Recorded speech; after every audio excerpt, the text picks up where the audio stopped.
Saber. Hey. So, man, you've painted an amazing picture for us in terms of your journey, but also your city, right? And its history. And one of the interesting things is that sometimes, you know, style writing per se can't truly fully express us and our deepest emotions and our the things we're trying to articulate in a bigger sense, right? Right. And you know, some people take to figurative painting. People like Mears, who always did big, beautiful, amazing narrative paintings about the chaos around LA. But you chose words, and we're gonna switch gears to your contemporary work. And one of the things that's important, and especially in your whole oeuvre of work, is your handwriting, your style of writing. And again, one of the things that people should be aware of is that you're not just scribbling and creating these strokes, you're actually writing full thoughts. Yeah, that's a Walt Whitman poem. I hear it is upon me, I am charged. Hold on. I forgot what it was now. Hold on.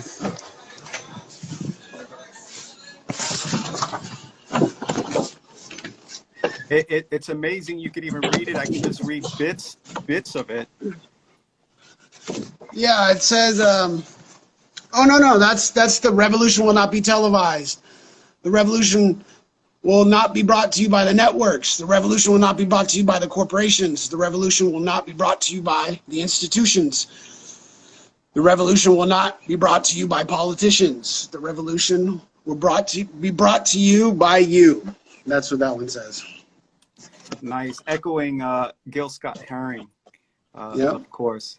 So now, again, part of what I'm curious about is the departure, right? At what point did you decide, enough with the walls and writing my name, I've got to do something with substance? I think the first challenge was wanting to do photorealism and capture the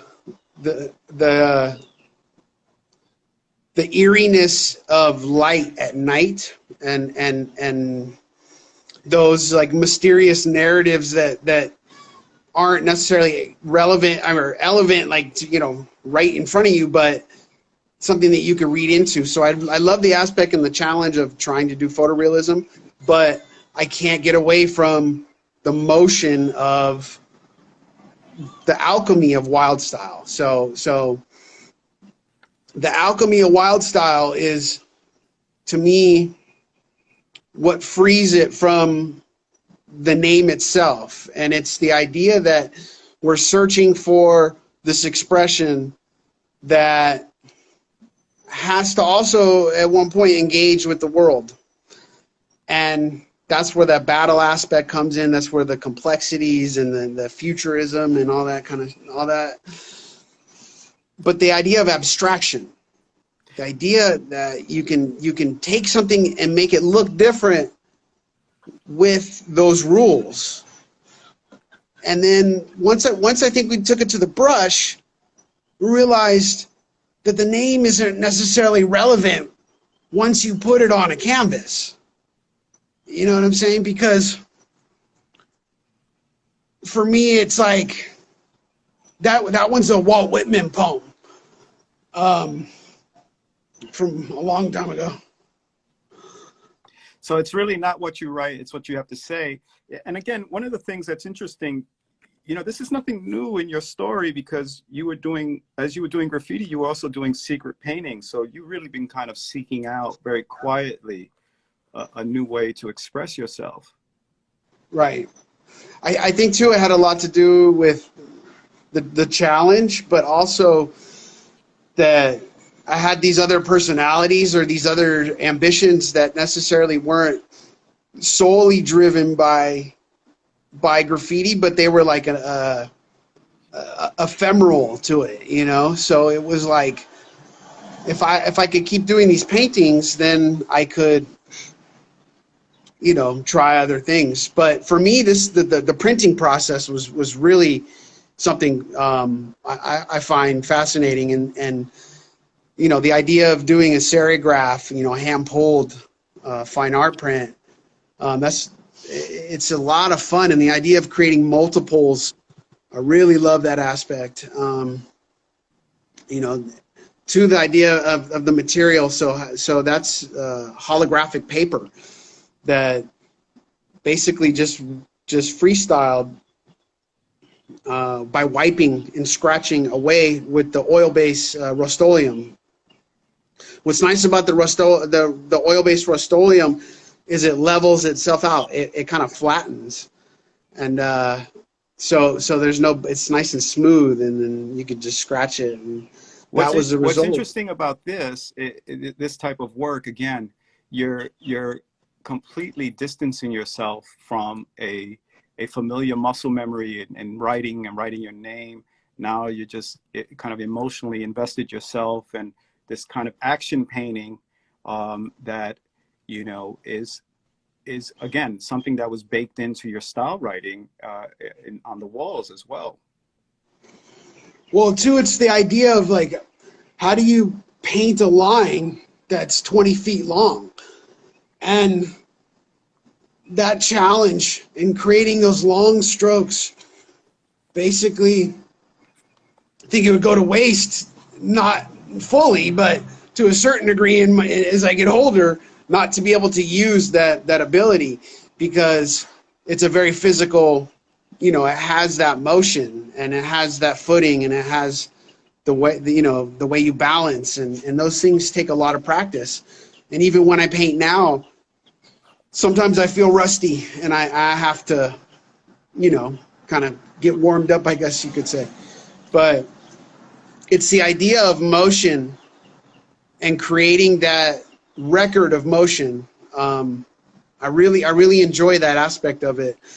And then, you know, I guess I'm still trying to figure out what it's saying per se, but it's more about how to create that balance of shape, and to run with the experiment and then basically hope to enjoy the result. And sometimes I don't like the results. I destroy paintings, you know. I like smashing shit, like straight up. Mm-hmm. It's something I'm trying not to do anymore, but you know, when I was younger, if I didn't like something, I would destroy it, you know. And that was because I had already had to go through the cycle and process of letting go of the work on the street. So once I turned my back on the work on the street, then, you know, if it got dissed, if I still invested emotions in it, then it won me, then it beat me. So a good way for me to do that with my work was just to smash it, just to completely destroy it, you know.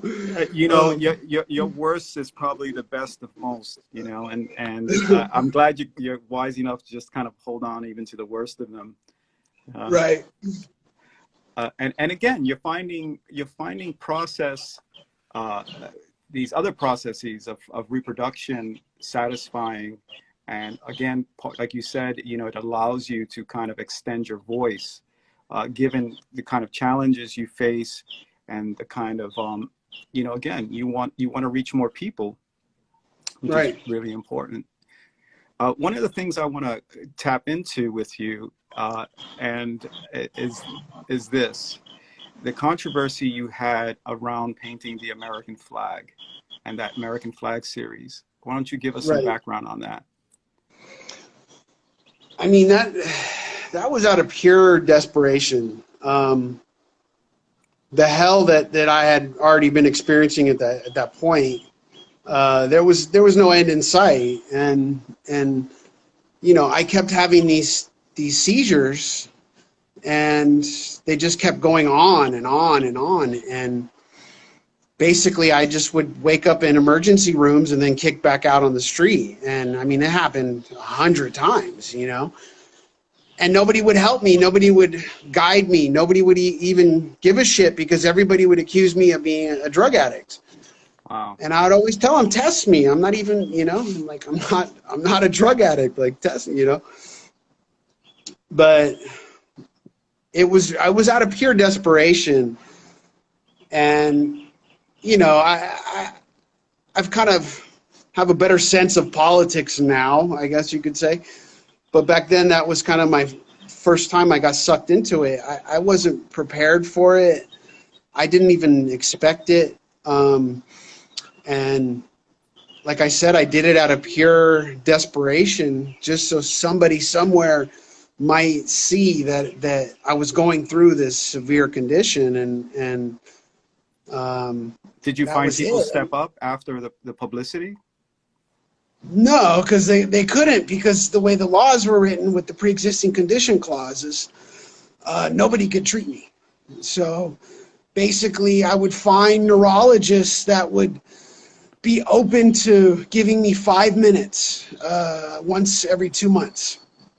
And so I would, you know, basically that was my doctor. And I learned a lot about the healthcare system. I learned a lot about suffering. I learned a lot about humility. I learned a lot about, you know, what nurses go through, especially some of the shit I've put them through. You know, what's interesting about this condition is I'm not sick. I'm healthy. I'm a vibrant human being. But this condition is really interesting, and it's really been able to give me insight that there was no other way to find than going through hell and back to kind of get a taste of it. I mean, I was in the emergency room 2 days ago. I woke up in the ER, you know, with four IVs in me, you know. I got some, like I said before, I got some morphine out of them, so that's good. But you know, it's a challenge that I'm forced to face, which then opens my door to other people, and I have to be an open person, and I have to have a sense of humility in that sense, because you know, it's you know, I'm on the floor twitching, pissing myself, you know. I mean, it's like it's a really severe condition, and quite frankly, I think it can, you know, is attributed to, you know, consuming so much spray paint over my life. So anybody who's hearing this, like, you know, wear a mask straight up, because like, you know, I'm suffering now at 44 years old, you know, with all this, because of all the shit that I went through. And you know, and I'm fine with it. I mean, it's, as far as suffering goes, is whatever, you know what I'm saying? Like, we've all have to go through some shit. But, you know, the spray paint definitely is affecting our health. There's no doubt. Yeah, you know what, tying your story to the work is important. And I think it's beautiful, and I think it's poignant, because if you're honest about this country, and if you're honest about the healthcare system, which we depend on, and how lacking it is, it's not for the souls and the people that work there and their efforts and want to. I mean, they're handicapped by bureaucracy, but that, you know, here you are, a vibrant young man that should have, like everyone else, the right to live and live a healthy life, and yet Right. the access is denied, or it's impeded by the bureaucracy, and it's a challenge, and it's worth, I think, you know, doing work like this, like you're saying, where you are very pointed about the system itself, and not just the system, but the American system itself. I think if we're, you know, from here, we're forced to acknowledge, you know, our past. And if we're artists, I think we have a sense of responsibility that you can't deny, that I think it has to be ingrained in some point, you know. Now, I'm not necessarily wanting to do too many more flags, but it was a challenge per se, and I enjoyed the aspect of the challenge of it. This mural, let me ask you something then about that challenge, because here you do mural side by side with Shepard Fairey, but interestingly enough, in your flag, of course, it's not red, white, and blue per se, but that the where the stars would normally be, it's almost like you're descending into a void. Right. That's exactly what it is. It's a vortex. It's like something that's all consuming, you know, consumption. It's the endless trash hole. We throw half our shit down, and you know that's what that was then. And it was I think we all have to acknowledge a sense of what our responsibilities are and what our toxicities are and how we can refine, you know, our own lives in some way, shape, or form. I think is key. You know, that was kind of a big deal because that was for the Epilepsy Foundation of America. They were the ones that helped me. If you guys want to see some weird, crazy shit, my voice keeps going out because I have a implant right here called a VNS, vagus nerve stimulator, and I have this fake ass iPhone watch looking thing, and I can actually shock my chest, and it shocks my throat. That's electricity going through my throat right now. See, and it literally shocks my whole throat. I kind of like it. I think it's kind of sexy. You know what I'm saying? I got a new voice. It's kind of your Barry White.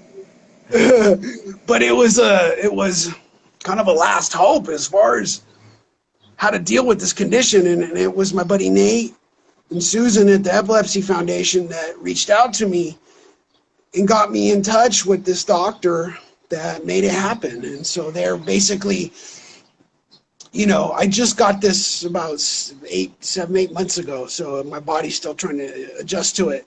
But I'm a cyborg now, like straight up. Like I got a like straight machine in me. So I'm electric. I got so that was a long exposure of a one-line brain that I was trying to create for the Epilepsy Foundation for their national campaign. And so basically what we did is I took a LED and then we just, you know, took the exposure longer, and then that was one of the results. And the idea of energy. Saber, I think it's brave of you to be very open and frank about the condition you're dealing with. And it's something for us to learn from. And more importantly, that you are, again, not disabled by it, but enabled to, you know, by it and curious about it. And tell us about this series, because I when you told me about this, I was like, wow, this is really impressive. So I did this for a live event for the Epilepsy Foundation in downtown Los Angeles. And I wanted to do the one-line brain, the logo, turn it into a painting, and then from there kind of convey what an abstract seizure might appear to be. So that's basically brain 1, 2, and 3.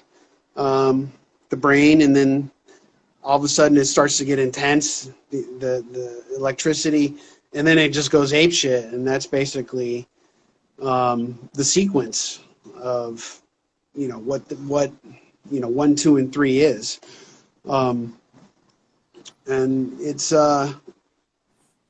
you know, it's been forced upon me. It wasn't something I grew up with. It wasn't something that I experienced as a kid. It was nothing like that. It was when I got older is when I started suffering from these seizures. And at first I had no idea what was happening to me, you know. And it took a couple years to even figure it out, quite frankly. That's intense. You know, and so are they frequent or infrequent? Does it bother They're you when you're in studio? Do you ever have an episode while you're producing an artwork? Well, I mean, like I said, I actually had a major episode 2 days ago, but I have them in my sleep. So I have these like major like grand mal seizures in my sleep. So I go to bed and then I wake up somewhere else all the time. Like I had a seizure in Bangkok once. Oh my God. I had a seizure in front of the Gaudi Cathedral in Barcelona. That was late. You know, it's just it's been forced upon me. Like I have no choice but to deal with this, and it's given me a lot of insight on how the brain works, how my brain repairs, and one of the ways I repair is two things. One is I love looking at color. Color is very important for me to heal. So flowers, you know, blooming flowers with a lot of color definitely help. But painting, the aspect of creating work and the process all helps me move forward. So sometimes I'll have major episodes where they're like, we're surprised you're alive, and I'll go home and I'll paint. I'll start making work because I'm motivated and I'm inspired. Other times it might take me a while to come back. But do those neurological disturbances correlate to any of the kind of frenetic painting you do? Because I mean, I was under the assumption that maybe that psychologically had an effect on you. No, it was just more about the intensity of wild style, like how wild, like how sick, how violent. So the name of this piece is Violence, and it's about blades. It's about something organic that has this entity within it, and the motion is key. It's about the layers and the building up of those layers. My challenge, quite frankly, is how to simplify and to stop. That's usually my biggest challenge, is when to stop. You know, because a lot of times it's just way. Like, and in these paintings, you're using multiple mediums. You're using the brush, charcoal, and spray. With wonderful results. I have to give it to you, man. You created something so authentic. It's about for me. It was about owning the process of the spray as like, if any of the artists that are there, it's like, you know, they know what spray feels like and the importance of it, and you know how it's so universal and how it's such an amazing medium. And I think spray for us is like this badge of honor, I guess you could say, you know. And spray is essential to trying to get that texture and that feeling. So if you didn't use spray, oh, there's spray, yeah, absolutely. But if you didn't per se, what would be the medium of choice for you? Well, I guess that it would be the challenge of going after the photorealism, and then I like oil base. I like trying oil paintings, but I like trying other mediums too, and like playing with encaustic wax and the fire, and I love gold leaf. So it really depends on where I'm going at that moment, really, and how to, like, right now I'm into these like real bright rainbow type laser effects. I don't even know how to explain it. Almost like the holographic with the different the rainbow aspect of the reflective nature of the way light refracts and breaks. And so one way I've been able to achieve that is with the acrylic water base, the MTN. And that paint is fantastic because I can do washes with spray. That's right. By using a spray bottle and keeping things moist, and the results are just like, I can't get enough of the results. so too, these new mediums that are coming out that are allowing us to explore that aspect of it, like to be able to take a hose and wash it off and see what the results end up as. Yeah, but you know what, Saber, but I'll bring your attention back to the piece we're looking at, because I find this incredibly vibrant and colorful. I find it structural, actually. It looks sculptural to me. It looks like it's in its own environment, perhaps something that's encased in a glass room. There is something to be said about, you know, taking away the pop and the color from the work, which you've illustrated that in the other works, you know, that really, you know, and when this is often said, that style doesn't need color, right?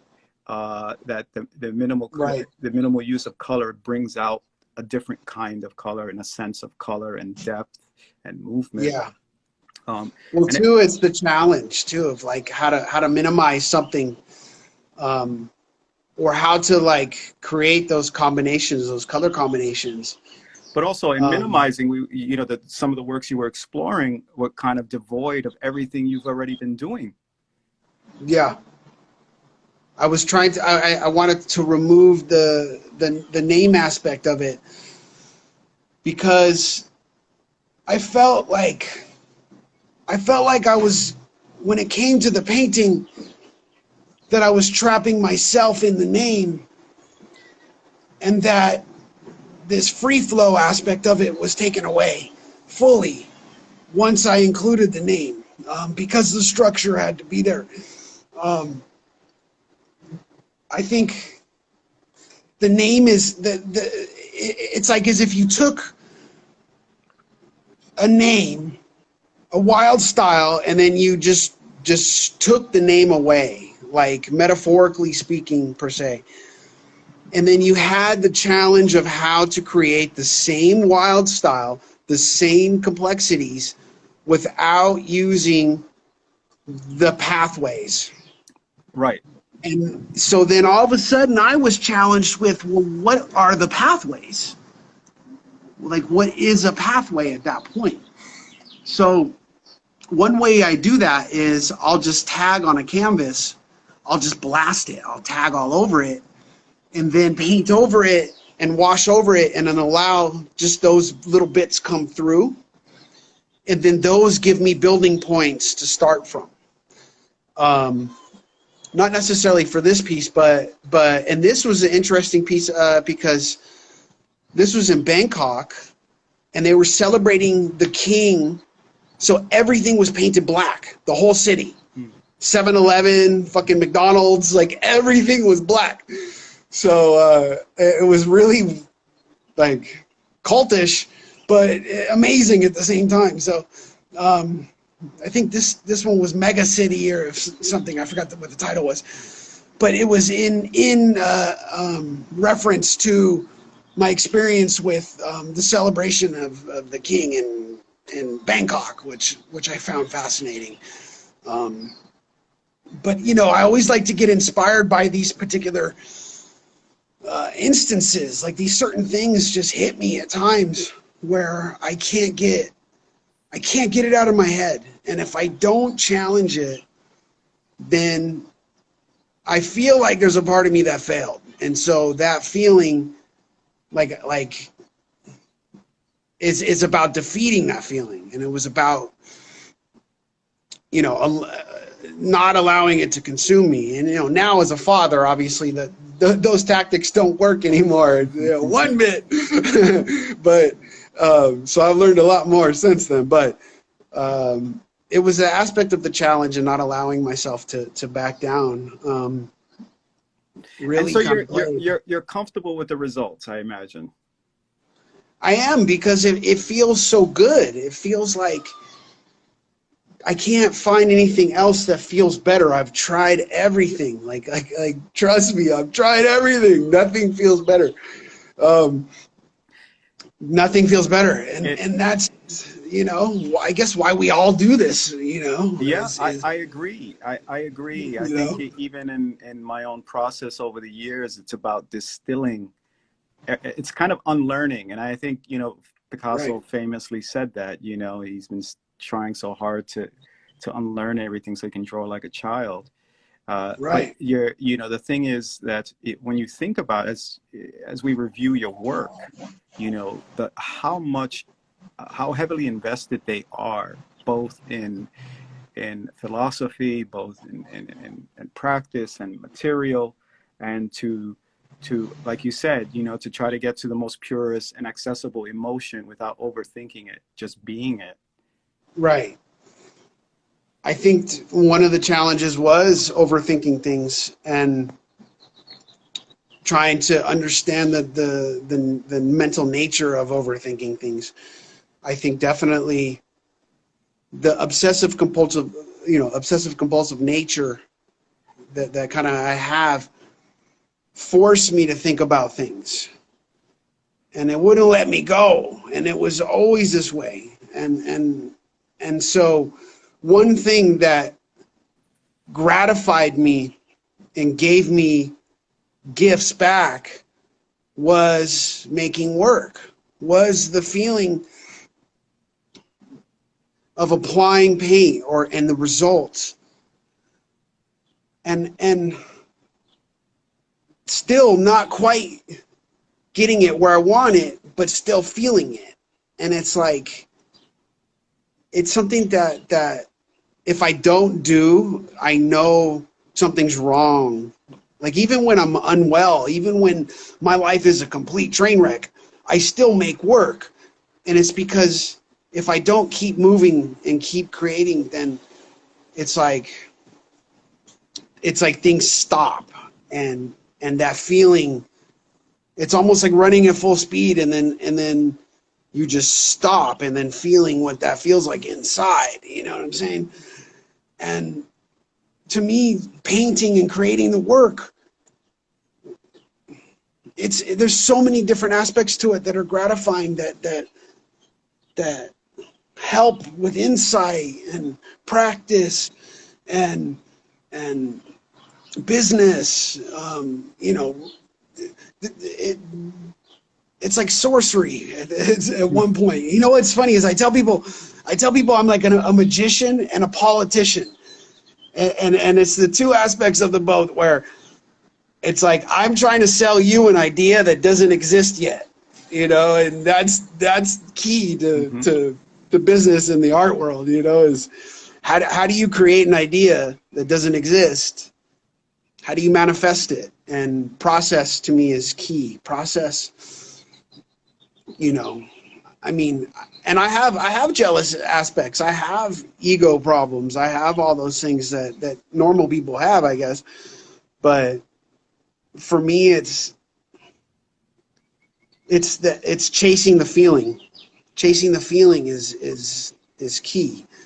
You know, when I was younger, it was all about the challenge and not backing down and doing all that. But you know, it was always about chasing the feeling and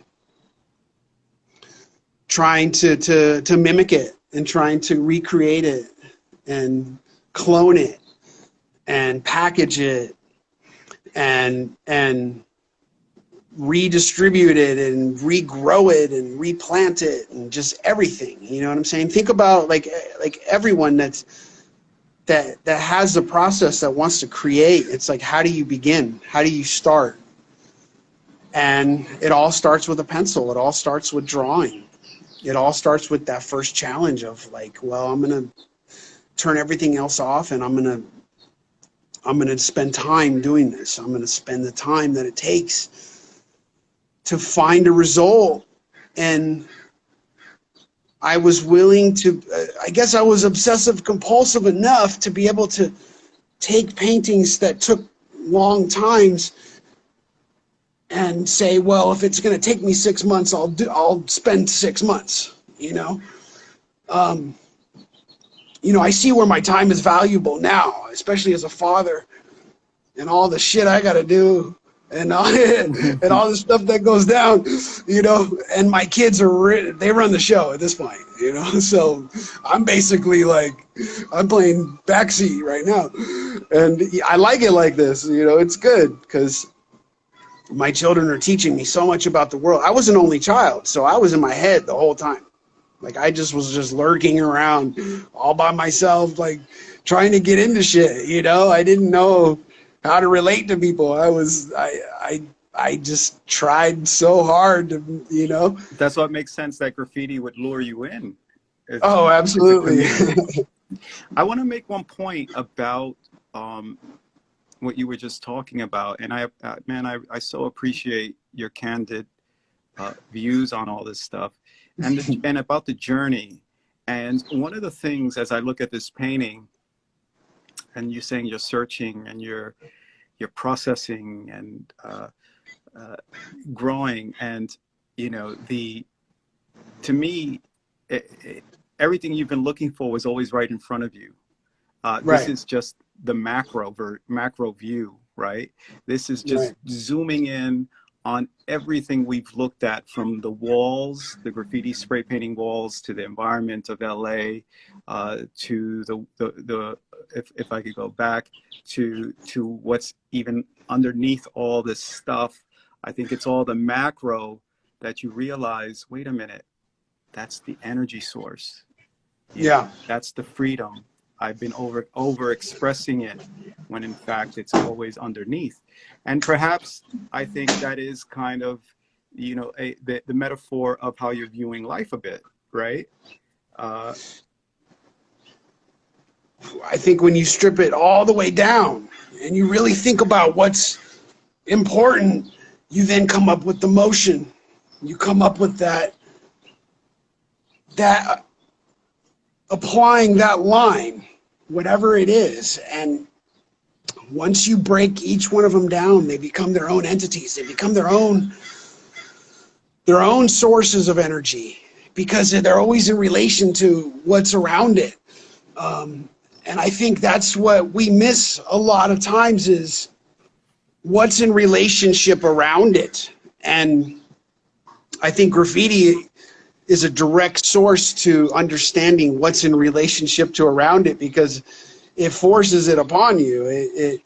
It guides you through it. It's like following the breadcrumbs, or you know what I'm saying? It's like following the paw prints, and it's and the history is there, and it was laid out for us. But graffiti was always about the motion. And that, to me, was the most powerful aspect of all of it, because the motion and the energy source, then you say what the intensity of the energy source, the complexities of the energy source, you know, where the rules came from. And then you say, well, where's the name at that point? You've already thought past it. And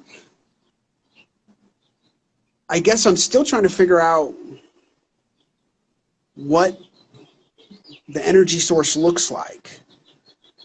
I know I've come back from the darkness. I've come back from the black many times, and there's just nothing there. So when you die, I can guarantee you're not going to experience anything. You're going to die, and that's it. But what's left behind, I think, was what's important. And people's memories are what's important. So the idea of creating a narrative, creating a story, not necessarily, I think when I was young, the story was really important, but I didn't know it was going to be all consuming. And I think it being all consuming gave me tools of insight that I share with some of my brothers and friends.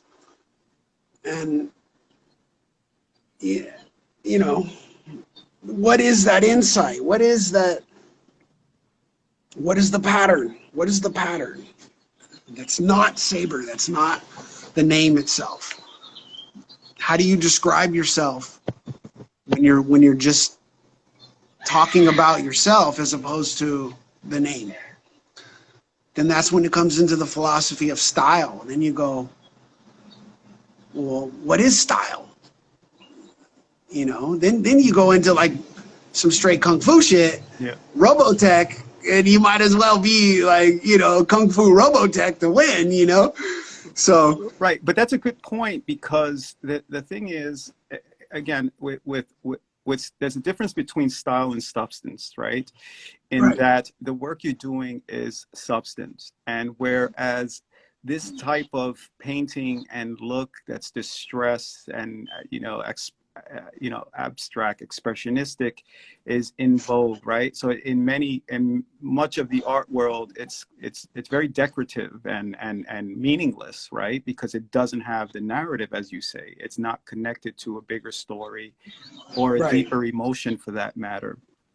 And that's in some ways, I'm so glad you've illuminated this process for us, because it really it fortifies a defense for the work.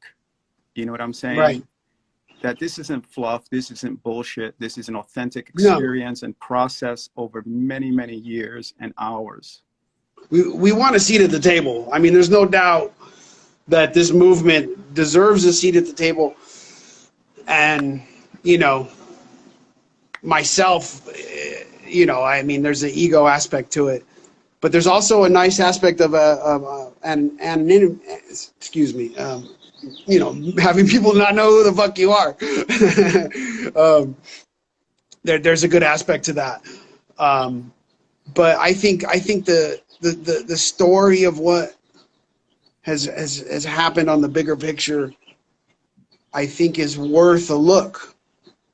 I think it's worth a look, and it's not just about me. I think it's about the inspiration, the chain of inspiration, and how it grew, and who took the risks and the challenges, and all these things that happened. I think paints a very detailed picture about an artist's life, not necessarily a graffiti writer's life, but an artist's life, because then it was like, you know.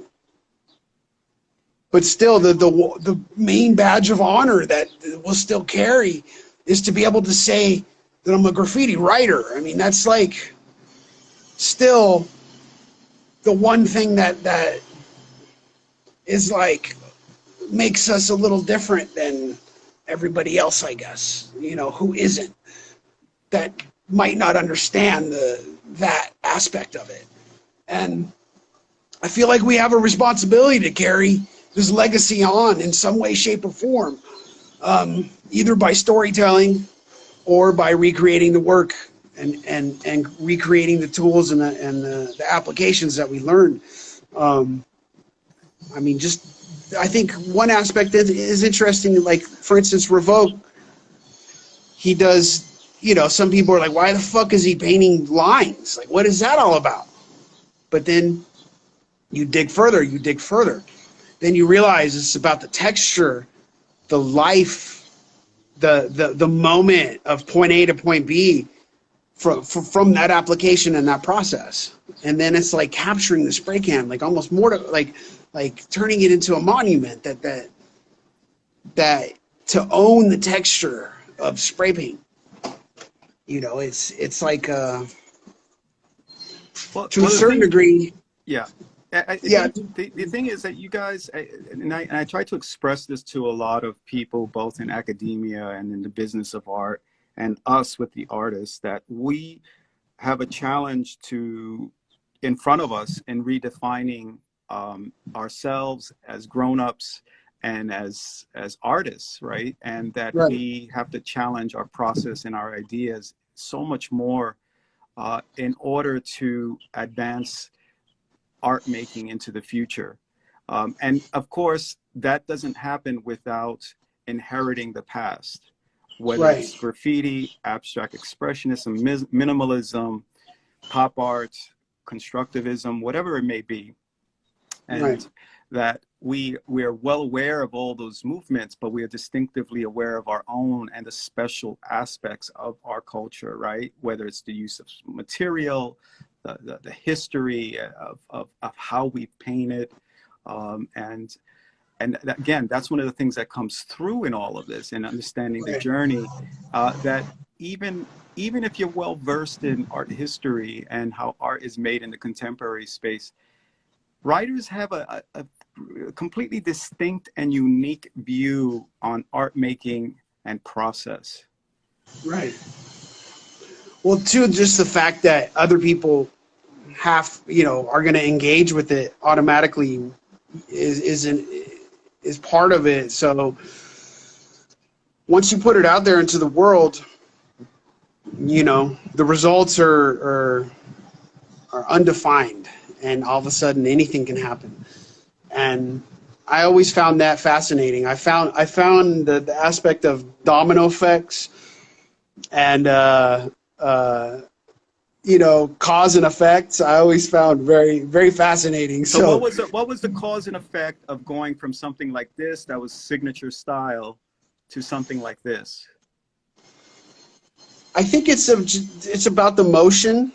But in terms of reception from people, of course, we understand the process of getting there, but in terms of taking that leap of faith with the public about you as an artist.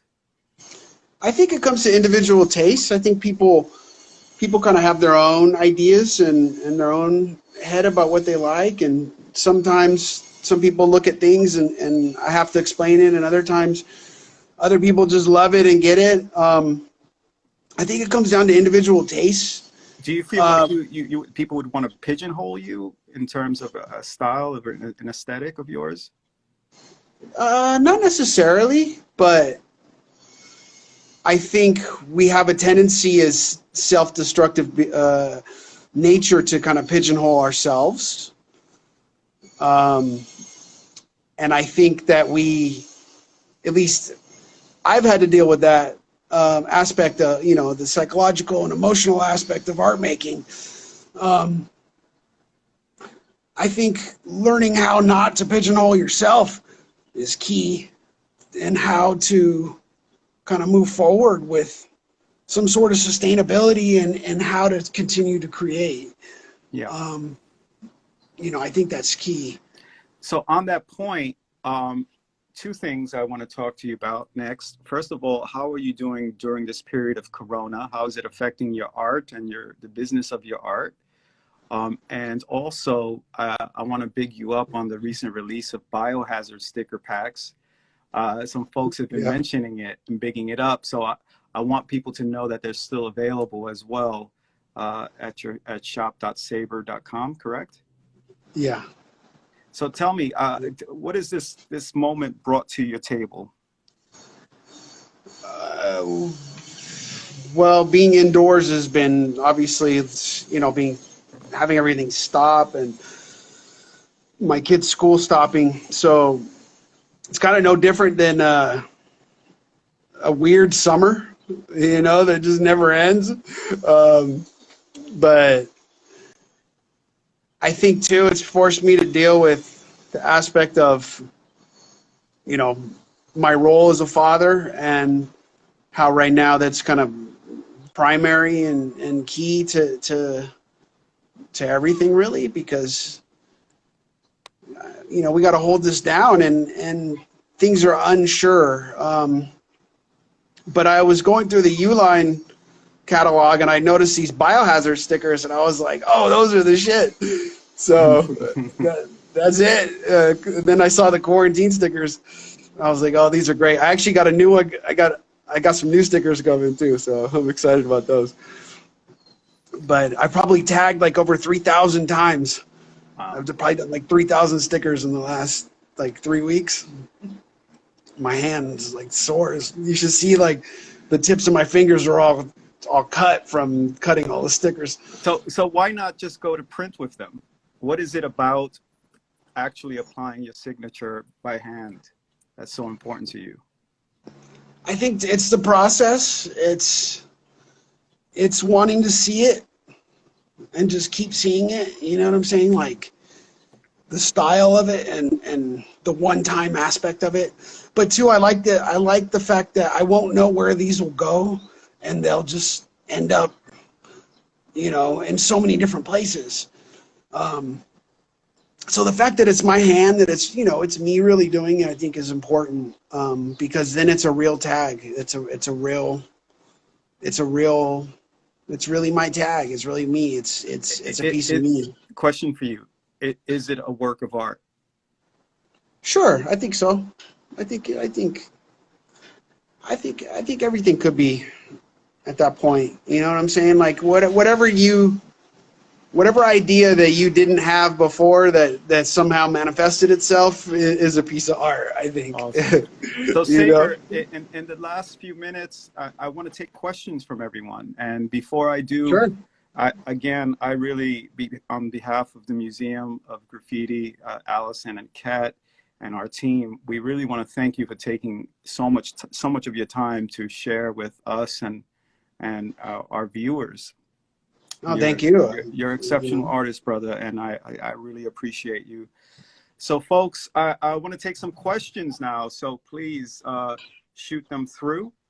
I'll scroll up to see if I can find any. If you got anything to plug, Saber, anything that we're going to look forward to, please do. Thank you.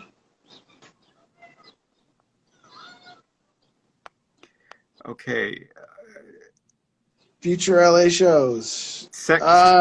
Yeah. Who knows at this point, right? Yeah. What does that look like? What do you think about future shows?